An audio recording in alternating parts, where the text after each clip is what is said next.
All right, so Matt, the other day I was talking to Ashley and I told her, I said, look, I just want to be cremated. You know, don't worry about anything else. I just want to be cremated. This is just a conversation you have. Yeah, you just bring a conversation we have. Well, I found out yesterday she made me an appointment for next Tuesday.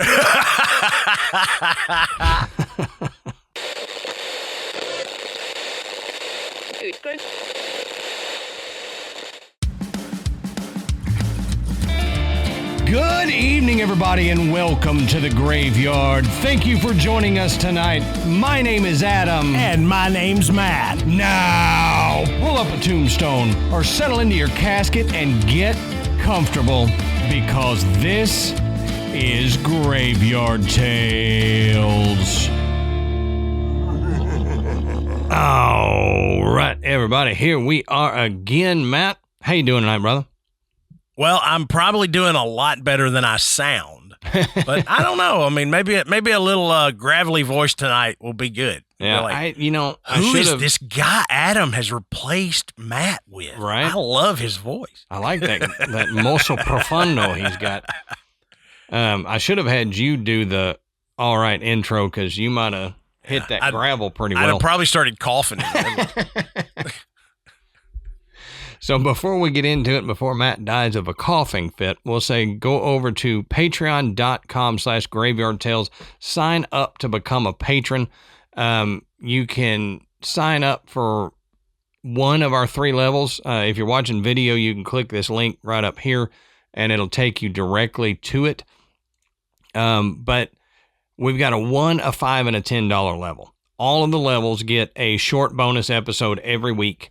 It would be a Graveyard Tales style episode, just not enough for a full hour or hour and a half episode. It's GYT light. Right, there you go. It's same GYT flavor, fewer calories. So Go over there and check it out if you want some of that. It's keto friendly. Yeah, right. If you move up to our $5 a month, you get the bonus episode, plus you get ad-free audio and video versions of the episodes when we have ads. Then, if you move up to 10, you get all of that, plus you get our second show, Side Quest, which is a totally different take on me and Matt.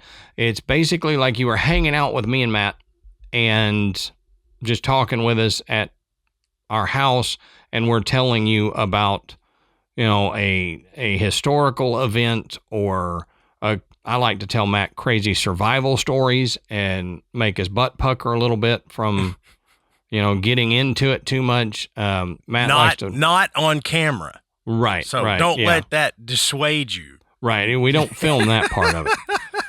He does not have a below desk camera, thankfully. Yeah.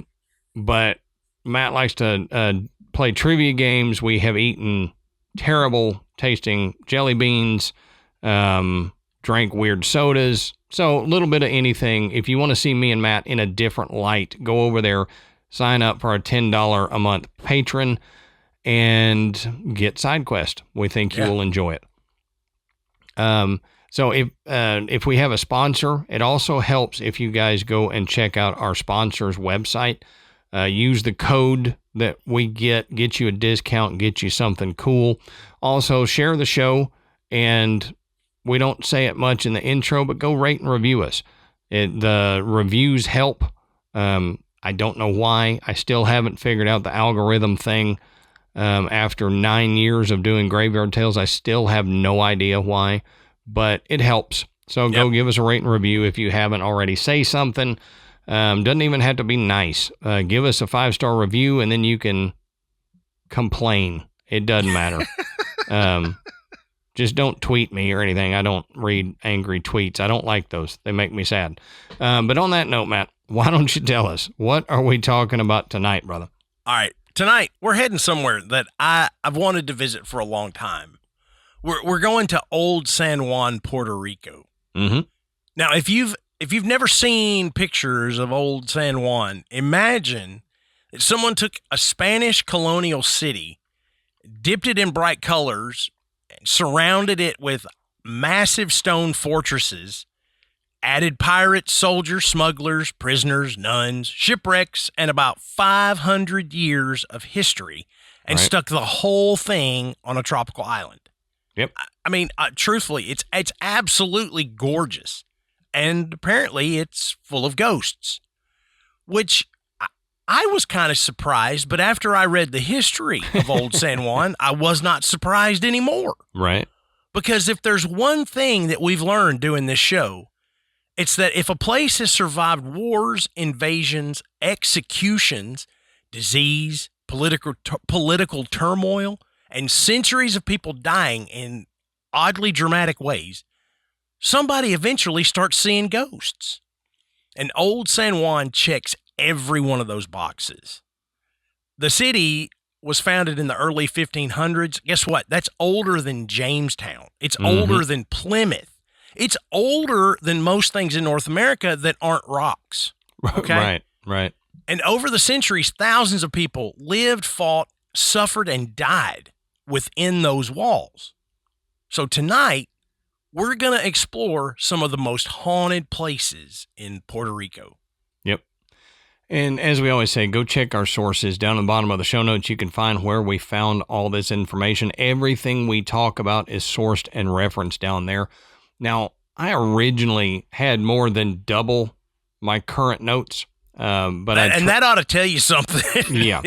There's a lot going on down here. When we get through this, you'll understand that was a lot, and that I trimmed it down a lot, because there's, like Matt said, just so much history and so many events that have happened in and around San Juan. So if you feel like I left something out, you're probably right. I probably did for time's sake, but if you want to know more, just go down in our sources and you can find out all the stuff I left out. But I tried to keep the important pieces to our story tonight intact. And I will say, I apologize for my pronunciation of some of the words. My sister-in-law is from Puerto Rico, and I learned through her that even though I know some Spanish, I don't know Puerto Rican Spanish.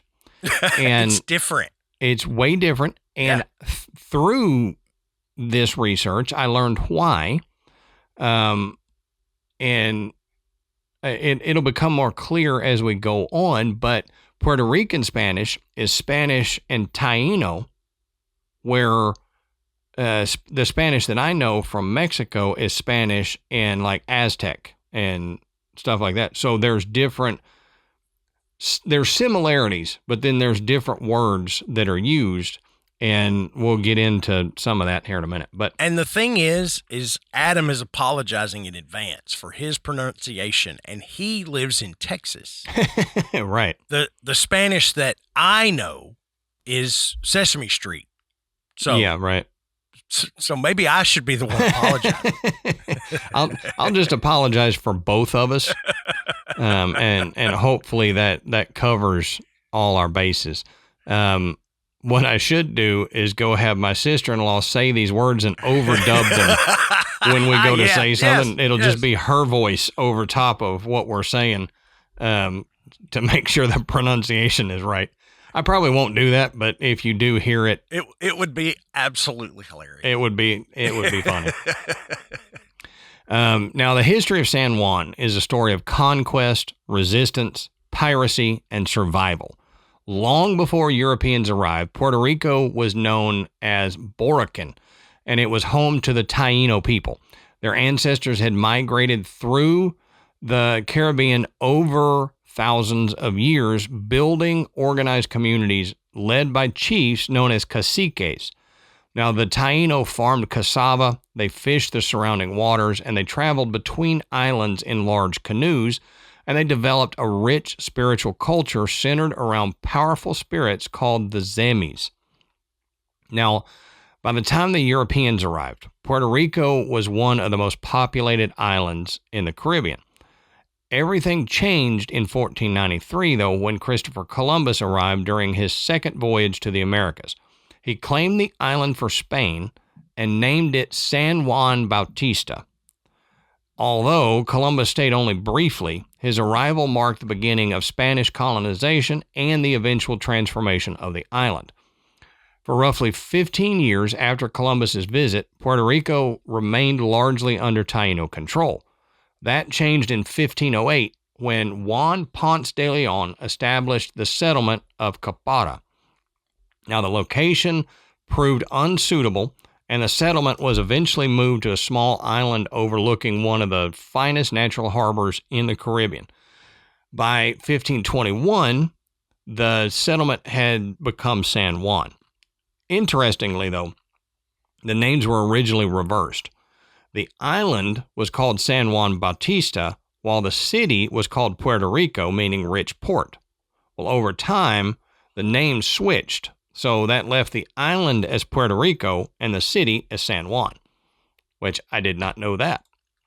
But I didn't know that either. I knew what Puerto Rico meant, but it makes more sense that a city would be named Puerto Rico, not a whole island. Yeah.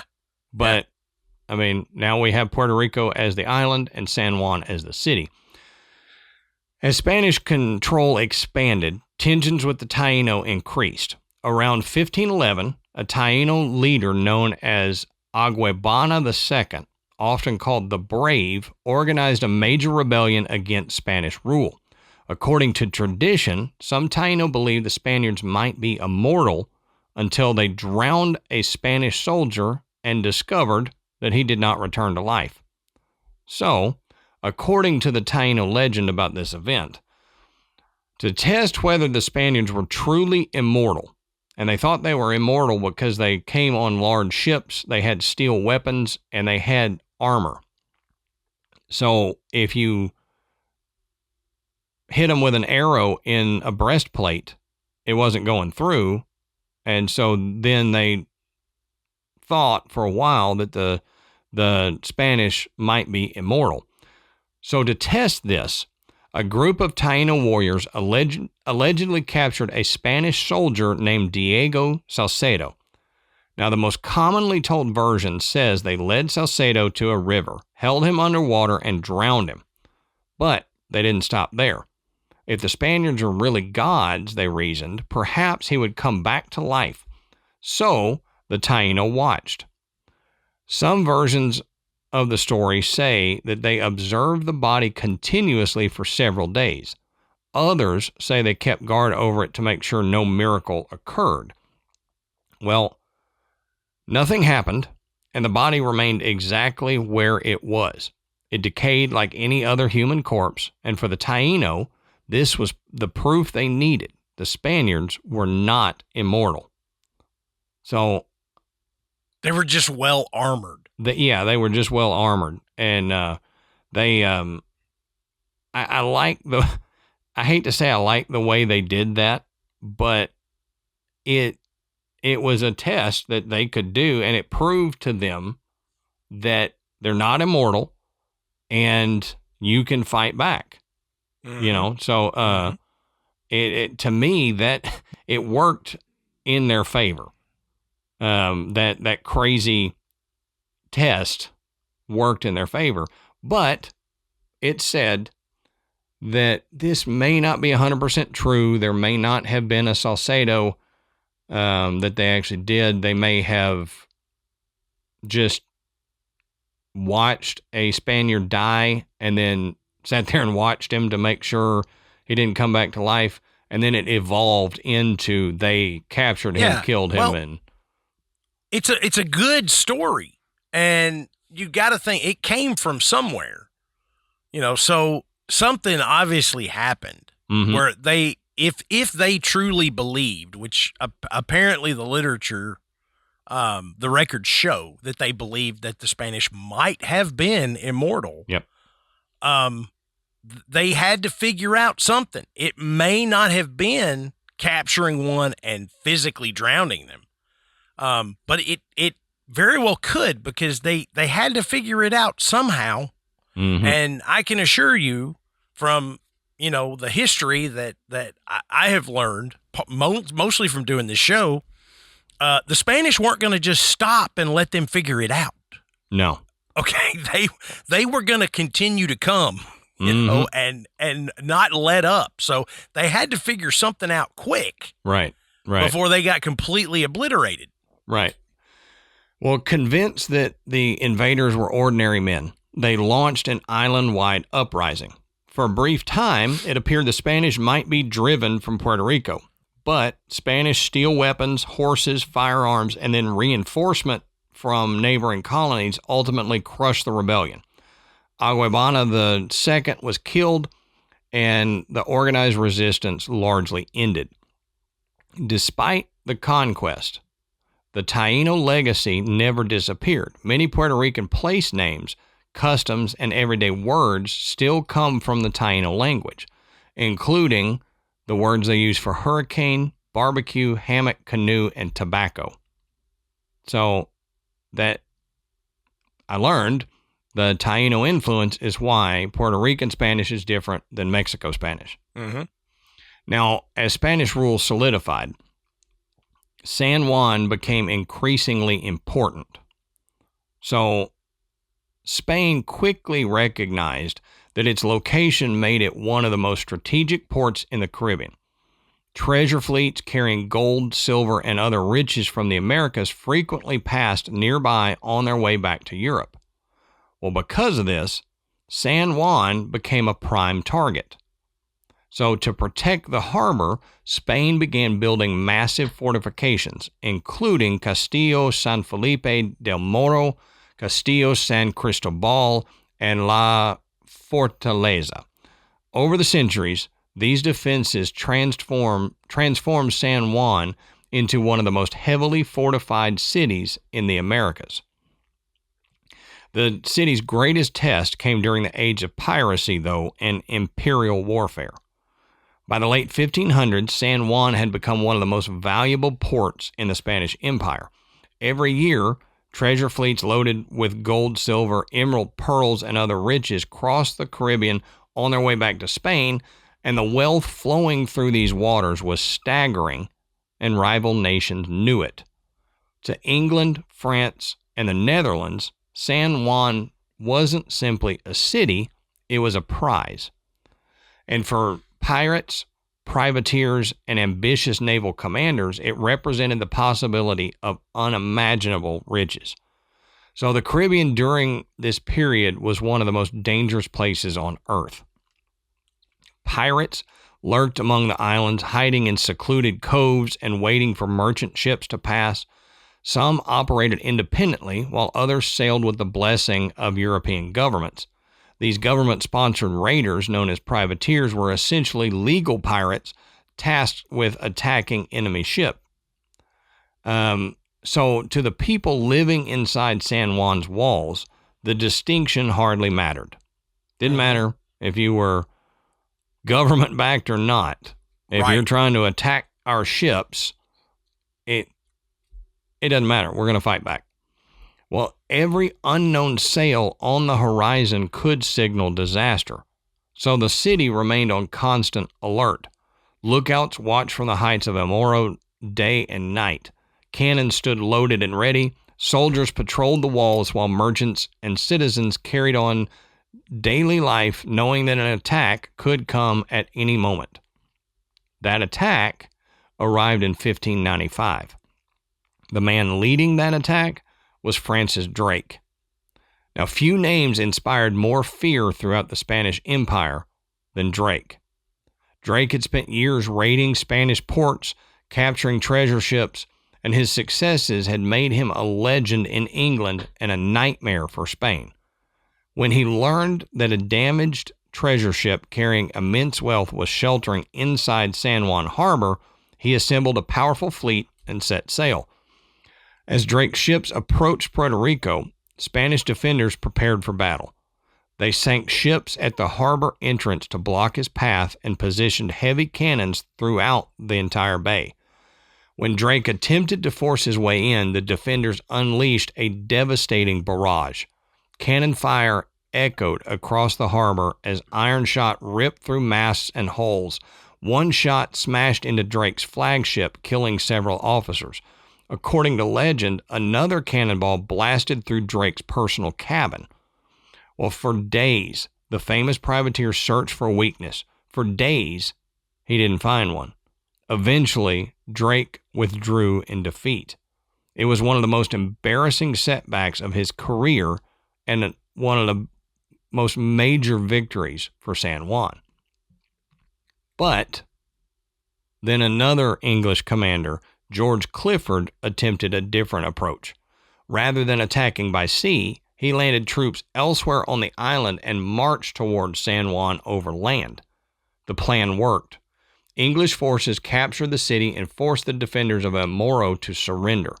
For about 2 months, England controlled San Juan. But disease soon swept through the occupying army. Dysentery and other tropical illnesses killed soldiers faster than combat ever could, and the English abandoned Puerto Rico and sailed away, returning the city to Spanish control. So they came in, they were not used to the Caribbean illnesses and diseases of the tropics, and that's what ended up forcing the English out. I mean, you think about how much disease played in the development of the Caribbean. Mm-hmm. I mean, so many aspects of this, whether you're talking about the native peoples, whether you're talking about the Spanish invasion, whether you're talking about the English coming in, disease was a major factor in who controlled what. Yep. I mean, when you start introducing, viruses and bacteria from Europe to people that have never been exposed to it, it runs through them, just wiping them out. But and vice versa. In the same vein, all of these Europeans coming over were introduced to things like malaria and all these other things that they had never experienced before and had no way to treat, and their bodies didn't know how to fight it. Yep. So it was almost like, well, if we can stay healthy enough, this will be ours again. Yeah, right, right. And that's basically what happened. But the city's greatest challenge was still ahead. In 1625, a Dutch fleet of 17 warships appeared off the coast under the command of Boudewijn Hendricks. And I had to look that up because it is not spelled like Boudewijn. No, it's not. It's spelled like Boudewijn. But according to Google Pronounce, it's Boudewijn. Unlike Drake, the Dutch succeeded in landing troops and occupying much of the city. Residents fled as enemy soldiers marched through the streets. Churches were looted, homes were abandoned. Smoke filled the air as Dutch forces established control over San Juan and laid siege to El Morro. For weeks, cannons thundered against the fortress walls. The Dutch demanded surrender. The defenders refused. Frustrated by their inability to take El Morro, the Dutch decided to punish the city itself. So what did they do? They set fire to San Juan. Flames consumed homes, government buildings, churches, and priceless historical records. Entire sections of the city disappeared beneath smoke and ash. But even as the city burned, El Morro remained standing. So the Puerto Rican militia and Spanish troops launched counterattacks against the occupiers, gradually forcing them back. Eventually, the Dutch abandoned the city and retreated to their ships. When the smoke cleared, much of San Juan lay in ruins, but the fortress had survived, and so had the city. That became the story of San Juan throughout the age of piracy. Again and again, enemies appeared on the horizon. Again and again, the city endured.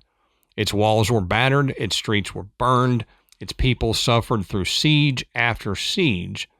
Yet San Juan never became the pirate stronghold that its enemies hoped to create. Instead, it earned a reputation as one of the toughest and most heavily defended cities in the entire New World. Throughout the 1600s and 1700s, San Juan remained under constant threat from pirates. Yeah. That's a good word. That's mixing pirates and privateers together. Uh-huh. But San Juan remained under constant threat from pirates and privateers. Every ship appearing on the horizon could mean danger. So to defend against future attacks, the city's walls and fortifications continued to expand. For centuries, San Juan remained enclosed behind these massive defenses. Within the walls grew a vibrant colonial city filled with churches, plazas, military barracks, and colorful homes. Much of that historic district survives today as Old San Juan. For nearly 400 years, Puerto Rico remained under Spanish control. That changed in 1898 during the Spanish-American War. Following Spain's defeat, Puerto Rico was ceded to the United States under the Treaty of Paris, and San Juan became the capital of a U.S. territory and entered a new chapter in its history. During the 20th century, the city expanded far beyond its old walls and developed into the political, cultural, and economic center of Puerto Rico. Yet, despite the modern growth, the historic heart of the city remains remarkably preserved. Visitors can still walk the blue cobblestone streets of Old San Juan, visit the Cathedral of San Juan Bautista, where Juan Ponce de Leon is buried, and stand atop the walls of El Morro overlooking the Atlantic. In 1983, UNESCO designated San Juan's fortifications and historic sites as a World Heritage Site, recognizing their importance as some of the finest surviving examples of Spanish colonial military architecture in the world. Today, San Juan stands as one of the oldest European-founded cities in the Americas and one of the best preserved colonial cities in the Western Hemisphere. From the Taino people of Borican to Columbus's arrival to pirate attacks, colonial wars, and modern Puerto Rico, the story of San Juan is ultimately a story of endurance, a city that has survived invasion, fire, empire, and centuries of change while remaining one of the most historic places in the Caribbean. And so now we're going to talk about all of the leftover residual paranormal sludge that all of this suffering and war and death has caused. So I wanted to come at this a little different. So we're going to talk about these places as if we're sitting in a bar and I'm telling you some ghost stories, Adam. I love it. So for all our listeners, it's ghost story time with Matt. We need a little okay. So we're going to start with what may be the most famous paranormal legend on the entire island, and that's the Devil's Sentry Box. Now, if I was a Spanish soldier stationed in San Juan 400 years ago, this is the assignment that I absolutely would not want. Okay? The location is called La Garita del Diablo. Well, the Devil's Sentry Box. If you got Diablo in anything, it ain't good. That's right. Unless it's hot sauce. True. And I'm all about it. But even that name, it sounds like the beginning of a bad decision. You know, Mm-hmm. the Sentry Box sits on the edge of the Atlantic Ocean below the walls of Castillo San Cristobal. It was isolated from the rest of the fortress and constantly battered by wind and crashing waves. So let me get this straight before you continue. Mm-hmm. This is a box for a Mm-hmm. guy to sit in and watch for oncoming attack. You got it. Okay, here's my question. Did he just use his cell phone and call if he saw something? How was this guy going to get the word up to people? Yeah, I know. I mean, you blow a horn, you raise a flag, you he do just something. goes, "Hey, Jim, I see something." There, what? I see something. You laugh, but that's a way a lot of it was communicated. I I'm mean, sure. You would have a guy in a sentry box, and there would be either a torch that they would light, they would send up a flag, and there would be another sentry further inland that is watching for that flag. You're watching the water. This guy's watching for the flag or the torch or the signal, whatever it was. The flames of Gondor are lit. And so, yes, exactly. And so that it goes up, and then that guy sees it, and then he does his thing, and then other people see it, and it spreads. So it moves pretty fast, even though you would think, unless there's a guy down there with a big lighter, Nextel going, hey, here they come. Mm-hmm. They're like, look, I think Jim is flicking his big lighter to light this thing. Let's go ahead and light ours. Right. Come on, yeah. He's running out of fluid. But soldiers that were assigned there spent long nights completely alone. And according to the legend, guards dreaded being assigned to that post. I can imagine. Some claimed they heard strange voices coming from the ocean. Others reported laughter.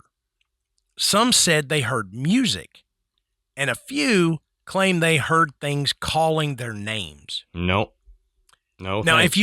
if you've ever been alone at 2 a.m. and heard your house make a weird noise, you'll know how quickly your brain starts inventing things. Dude, when I lived alone in Hendersonville, I swore.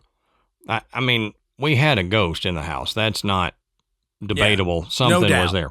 We both experienced right. it. But I swore when I woke up to go pee at like 2 a.m, I swore there was a party of ghosts somewhere in that house. You could hear it. You could hear stuff moving. It. And I was like, crap, I got to get up and pee and walk through this. I'm going to disturb everybody. They're going to get mad. Then I'm going to have to deal with that all night. I know exactly what you're talking about at 2 a.m. being alone. I mean, it just happens, and if you've ever been on the coast at night when it's quiet and you can hear the waves coming in, you will hear all kinds of things. I mean, distant sounds will sound like something totally different to you. And it goes from peaceful to creepy real quick. Oh yeah, and you're sitting there alone in this box. That's horrible. You can't leave. You just have to sit there and endure it. So imagine just in that little tiny stone box right over the Atlantic in the 1600s with no flashlight, no radio, and no understanding what half the noises around you are. I mean, I'd be seeing demons by midnight. I mean, there's no way. Think about the amount of ships that were hit with cannon fire and stuff. Yeah. Probably the amount of people killed out there on the water, drowned or just blasted with the cannons. I guarantee you'll hear stuff. Oh yeah. Yeah. And you're sitting there in the quiet, in the dark, with enough time to think about the real possibility that something's coming to get you. Right. And then you cook up all the imaginary things that are coming to get you. Right. It's pretty terrifying. Right. But let's talk about the story that made this place famous. According to one version of the legend, a soldier named Sanchez was assigned to the post one evening. He was known for playing guitar during his watch. And throughout the night, fellow soldiers could hear him singing. But then suddenly, nothing. No guitar, no singing, and no response. And when morning arrived, soldiers went to investigate. They found his rifle. They found his uniform. But Sanchez himself was gone. Completely vanished. No signs of struggle, no body, and no explanation. That's wild. The obvious conclusion, according to the terrified soldiers, was that the devil had taken him. Yeah. That was the obvious conclusion. Right. Sure. It seems like a little bit of a leap, okay? I mean, he probably deserted. Unless you spent time in that box. Maybe you would think it was the obvious. You would think that too. Yeah. But there's a possibility that he fell, or maybe he met a pirate. But if he fell, why is his uniform still there? Exactly. Did he strip down naked? Yep. He's like, oops. Well, he stripped naked, was dancing and playing guitar, and then went, Yeah, that's right. I don't think he had hypothermia. So no, not in Puerto Rico. But what, talking about the sentry box, I can understand why these other soldiers jump to the supernatural conclusion. Because once a story like that starts, every strange sound becomes evidence of something that's coming. Every shadow is a ghost. And every single missing person becomes a mystery because you've all got that thought in your head that, El Diablo is right down here. Mm-hmm. And he could be. And, who knows? And over time, they created one of the oldest paranormal legends in the Caribbean. And visitors today still report feeling uneasy near that site. And some describe a sense of being watched. Others say the area feels unusually heavy or oppressive, which could be paranormal, or it could be 400 years of ghost stories messing with your brain. But either way, it's pretty creepy. Yeah. Either way, I don't think I want to spend much time in Diablo's sweat box. Yeah, and no, it is sweat box. Yeah. You spend the night in the box. Yeah. Not the box. That's right. Now, let's talk about what the sentry box was there for, and that's the Castillo San Cristobal. The sentry box is only one part of San Cristobal's paranormal reputation. The fortress itself has accumulated countless ghost stories over the centuries. And honestly, if walls could absorb trauma, these walls would need therapy. This place was built to defend the city from attack. Soldiers lived there. Prisoners were held there, and people died right there. And according to local legends, some of them never left. Visitors have reported hearing footsteps in empty corridors, voices coming from areas where no one is present. Strange sounds echo through those tunnels, and shadow figures appear briefly before disappearing. Now, what I find interesting is how often these stories involve soldiers, okay? Not random ghosts, not the Victorian lady in white, none of that. Not floating heads. They're actual soldiers. People repeatedly report seeing figures in military clothing, much like Civil War battlefields. We don't see random spirits, okay? People see soldiers in period dress and military uniforms. Right. And it makes sense because the military history is baked into the stones of the fortress. That's what it was for. Yeah. And when people imagine the past there, soldiers are what they picture. Now, whether those sightings are paranormal or psychological, the reports just keep coming.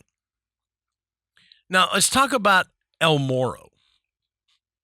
When we move over to the most famous fortress in Puerto Rico, El Morro, you get this image from a postcard, okay?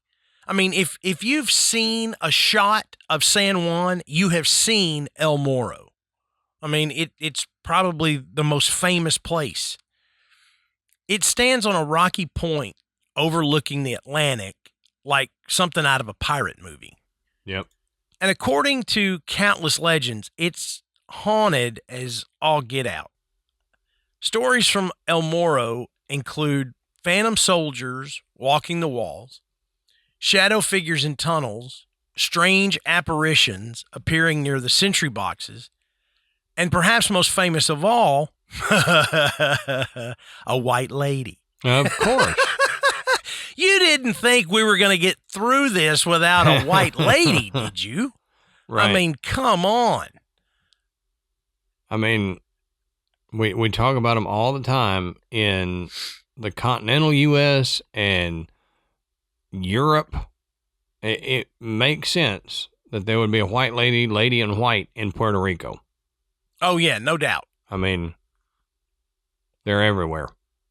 These ladies in white dresses, they get around. I'm just going to say that. They get around. Yep. Now, witnesses describe a woman dressed in white who glides along the ramparts before disappearing. Nobody seems to be able to get a good look at her face.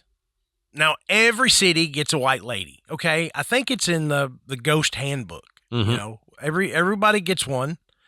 And I think it's required, but you can't get your haunted city license without one. You know, if you're going to be on the list of most haunted whatevers, you better have a white lady, or one will be appointed to you. So, do you have how many ladies in white do you have? Because you need at least one. Yeah, you got to have one. We actually have 3. Oh, good. Just space them out, and you're fine.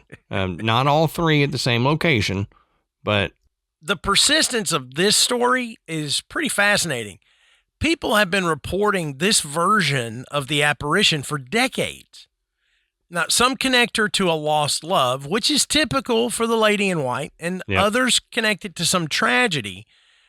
But others simply say she's one of the many spirits left behind by centuries of conflict. Whatever the explanation, she's become a part of San Juan folklore. And if I saw a woman silently gliding across a fortress wall at midnight, I probably wouldn't stop and ask questions. I would just be the fastest middle-aged man in Puerto Rico. You know? Right. They'd be like, sign that guy up. Right.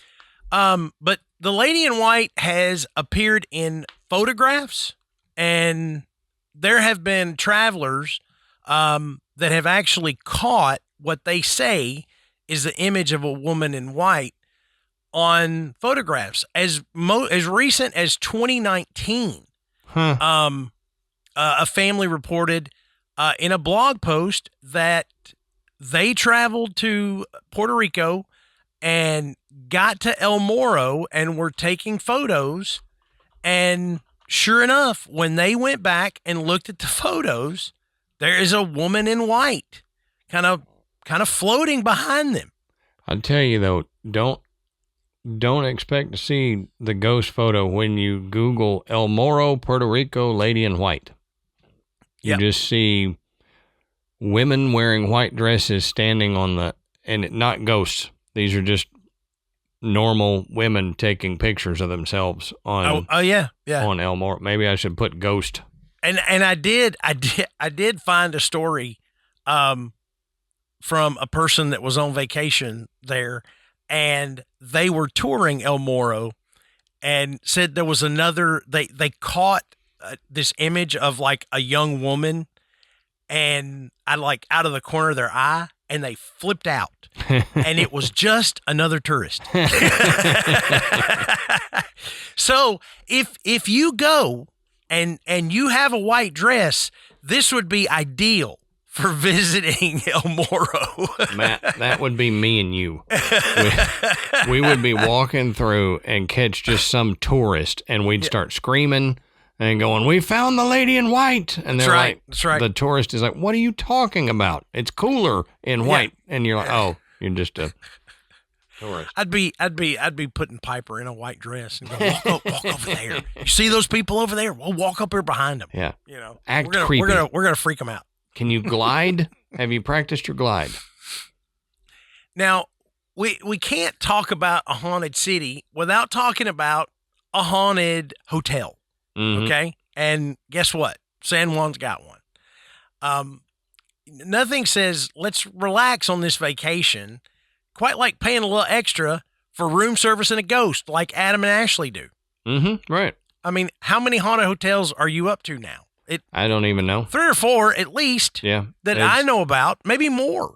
It's at least that many. 'Cause we did. Yeah, I mean, we've done some in Tennessee. We've done some when I lived in Tennessee, and then some recently when I moved back. So we did Chattanooga haunted. Yeah. So. And you know what's crazy is when I get the opportunity to stay in a haunted hotel, whoever is with me chickens out and won't go for it. Chickens. I was in Chattanooga with my dad. And I said, "Hey, we were literally looking for a place to stay. I said, Dad, I said, the Reed House is right down the street. I mean, it's like 3 blocks down the street. I said, this will be perfect. I said, it's supposed to be haunted. I'm not staying there. And I laughed, and he goes, I'm not laughing. I'm not staying there. We wound up having to stay in a hotel across the street from it. I'm not joking. So I'm like, if I have stayed in a haunted hotel, the only reason I got to stay there is because we didn't know it was haunted before we booked the reservation. You didn't tell anybody. That's exactly right. So I'm going to just keep my mouth shut. I'm going to start suggesting haunted hotels. Yep. Amanda will probably get a little suspicious. Why are we staying here of all places? I just no reason. To. I like it. It's close to everything. It's like 5 miles from where we're going. It's all right. It's not bad. It's nice. Yeah, the good weather's good. You we get can walk. there and you're like, she's like, this seems really old. Why are we here? It's nice. Yes. Let's enjoy it. Be quiet. Mm-hmm. What? Why are you bringing so many cameras? What is that little thing that lights up? Never mind. Yeah, don't worry about it. Don't worry about it. But it's my new grooming tool. That's exactly it. I use it on my beard. Yeah.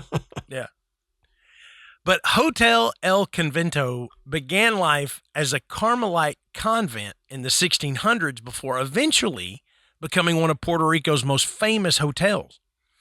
The building's history stretches back more than 3.5 centuries. Guests and staff have long reported strange activity like footsteps in hallways, voices, unexplained sounds, and the feeling of being watched. And occasionally, there will be sightings of figures in period clothing.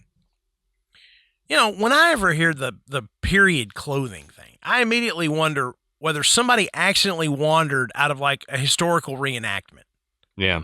That's one of the first things that people ask when they see somebody that's in a Civil War uniform. Oh, there was probably a reenactment going on.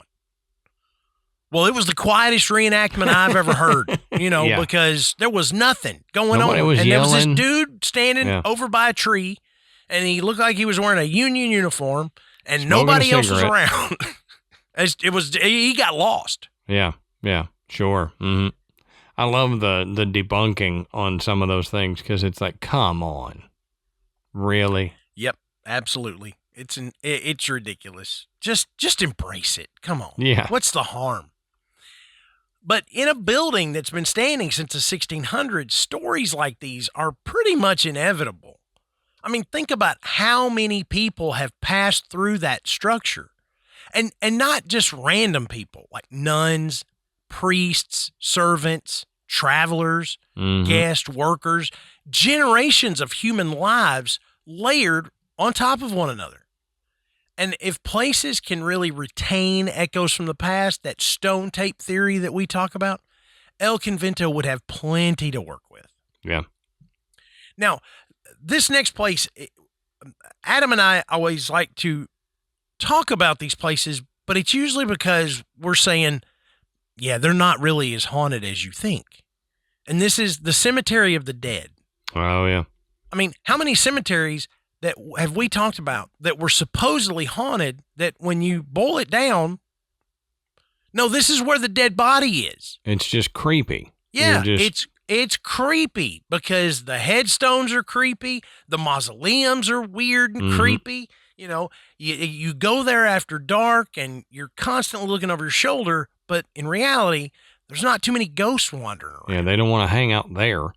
But let me just say, Matt, on the name of that place, I would much rather it be the Cemetery of the Dead than the Cemetery of the Living. That's exactly right. So the name, it's funny, but it's apropos. I don't want City of the Living or Cemetery of the Living. I don't want Cemetery of the Living Dead. I don't, nothing. The Cemetery of the Undead. No. Yeah. Cemetery of the Dead works perfect. But that is a very, it's a solid name. It just tells you exactly what it is. But it seems to fit this place perfectly because it may be one of the most visually stunning cemeteries I've ever seen. Go look at the photos of the Cemetery of the Dead. It's unlike anything you've seen. And we've seen the ones in Europe the ones in the UK and Ireland, and they are incredible. This one is, it's just striking. Oh, yeah. You know what that reminds me of? With the above ground tombs and mausoleums and stuff, it reminds me of New Orleans and all the cemeteries in New Orleans, because they are below water table and you can't bury them in the ground or they'll float away. Yeah. But yeah, that is a cool looking cemetery. Now, officially, the name is the Santa Maria Magdalena de Pazis Cemetery, and it's located just outside the walls of Old San Juan, between the Atlantic Ocean and El Morro. The cemetery was built in the 1800s and intentionally positioned facing the sea to symbolize the spirit's journey into the afterlife. And I mean, if that's not the most ghost-friendly story about a cemetery location, Yeah, I don't know what is. I mean, that's perfect. Nothing to impede your progress to the afterlife. Exactly. I mean, you've got the ocean waves crashing. You've got these ancient walls above you overhead, and rows of these white tombs. And the wind is just constantly blowing through the grounds. I mean, it's beautiful. It's peaceful and just a little bit spooky. Right? Yep. Stories from the cemetery include apparitions among the graves, mysterious lights, and phantom figures wandering between the tombs. But honestly, if you told me a ghost appeared there, I'd believe you immediately. Not because I saw one, but because the place already looks like a movie set that's built specifically for ghosts. Yeah. I mean, it is ideal. So what makes San Juan so interesting isn't any one single ghost story. It's the atmosphere. I mean, the city just feels old, and not American old. Right. Amanda and I were having this conversation the other day. We're about to have the 250th, American celebration. That's not that old. When you compare to San Juan is double that. Exactly. And and we discuss inns that are 1,000 years old on this show. The we ancient don't have Ram that. Inn or something. Yeah, the ancient Ram Inn. And we don't have that here. Right. Okay. And Puerto Rico does. Okay. It does. It's European old. It's colonial old. It's the kind of old where every street corner has a story and every building has a legend. So the fortress walls that are around this city have witnessed something dramatic and incredible. And, whether the stories are true about the paranormal events, we don't know. And folklore passed through generations. So it could simply be the product of human imagination interacting with centuries of history. But it's become a part of the identity of the city. And honestly, that's the reason I want to visit San Juan. Yeah. Because sometimes the ghosts tell us as much about the living as they do about the dead. And in a city that's been collecting stories for more than 500 years, you get plenty of both. So tell us what you think. I know we have listeners in Puerto Rico. Yep. Okay. We've had interactions with listeners in Puerto Rico. I have friends that are from Puerto Rico, and they've told me enough stories about it that it makes me want to go. One of my son's best friends was from Puerto Rico. My sister-in-law is from Puerto Rico. Your sister-in-law is from Puerto Rico. So it's always made me go. And if you hadn't figured it out, I am not well traveled. I am well desired to travel. Right. But when you have a packload of children like I do, you don't get to travel. I'm getting to the age though. It's hard when you need an entire plane to fit your family, and that's it. Hey, for any young listeners that are just about ready to start a family, I want you to take this into consideration. Okay, if you think, man, I would love to have a great big family with like 5 kids. Your vacations get smaller and smaller when you have all those kids. What I would say though is if you do that, do it quick. Have them all get them right, get them boom, boom, boom. Right. That way, when they start graduating, have them young and get them in line so that they graduate and move out all about the same time. Yeah. And then where Matt, he's 11 years. He's 11 years, 25 to 14. Yep. I mean, it's a pretty good stretch. Me and my brother are 7 years apart. And so that's quite a ways too. So the one good thing is I can start telling these adult kids, you got to pay your own way. Yeah, exactly. Exactly. They start dropping off the bill. Oh, it just like, you need like your own airline. You know, the next vehicle you buy says Bluebird on the side. If you know about school buses, you get that joke. But anyway, but yeah, let us know. Let us know. What do you think? I mean, have you been? Have you toured some of these places? Have you had any experiences, or have you heard other stories about San Juan? I mean, it's just one of those places that's so rich in history. It just breathes ghost stories. Yeah. I mean, everywhere you go, everywhere you turn around, I guarantee you sit here in this little tavern, they've got ghost stories about this place. Oh, yeah. It's almost guaranteed. So tell us what you think. And the best place to do that is in our Facebook group. We've got thousands of members in there. It's become a great little community of people sharing these stories, sharing jokes, talking about weird things that have happened to them, posting pictures of stuff in the sky, going, what do y'all think this is? It's just a great place. So, go check it out and tell us your opinions, tell us your ideas, and tell us your stories. Don't forget to check out our website, which is graveyardpodcast.com. There you can find links to purchase Graveyard Tales merchandise.